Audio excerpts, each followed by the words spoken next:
அறிக்கை ஏற்கனவே அவங்க 1000 ரூபாய் டிஎம் கொடுத்துருக்காங்க ரூலிங் கவர்மெண்ட். இப்போ நீங்க 2000 ரூபாய் கொடுக்குறேன்ற வாக்குறுதி ஏற்கனவே கடன் சுமை அதிகமா இருக்கும் போது எப்படி சமாளிப்போம்? அவர்களுக்கு திறமை இல்ல, எங்களுக்கு திறமை இருந்தது. நாங்க ஆட்சி செய்கின்ற பொழுது 5,18,000 கோடி தான் கடன் இருந்தது. எந்த சூழ்நிலை ஒரு ஆண்டு கொரோனா காலத்தில் கூட அரசுக்கு வரி வருவாய் இல்லாத நேரத்தில் கூட கொரோனாவுக்கு 40,000 கோடி செலவு செய்தோம். நாங்க திறமையா நிதி கையாண்டு நிதி சுமை இல்லாம நிதி சுமை குறைவாக இருக்கின்ற சூழ்நிலை நாங்கள் உருவாக்கி தந்திருக்கிறோம்.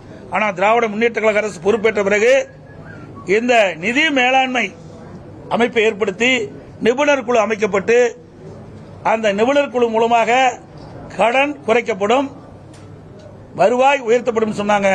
ஆனா அதுக்கு நேர்மாறாக நிபுணர் குழு அமைக்கப்பட்டபோது கடன் தான் அதிகரிச்சிருக்குது.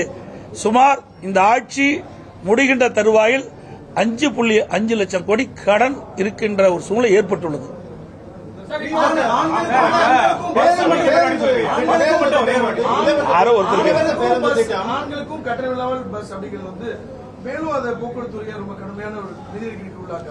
அதுதான் நான் சொல்றேன்ல, நிர்வாக திறமை இருந்தால் எல்லாமே சமாளிக்கலாம். நிர்வாக திறமையற்ற இருக்கின்ற பொழுதுதான் இந்த கடன் சுமை அதிகரித்துக் கொண்டே இருக்கின்றது. அதெல்லாம் இன்னும் அதாவது 2ஆம் கட்ட தேர்தலுக்கு முழுமையாக வெளியிடுகின்ற பொழுது இன்னும் பல அறிவிப்புகள் வெளியிடப்படும். இப்போ எங்களுடைய தேர்தல் அறிக்கை தயாரிக்க குழு ஒவ்வொரு மண்டலமா போயிட்டு இருக்கிறாங்க, மக்கள்கிட்ட மனு வாங்கிட்டு இருக்கிறாங்க. இப்போ இன்னும் கோயம்புத்தூர் மண்டலத்துக்கு போகல.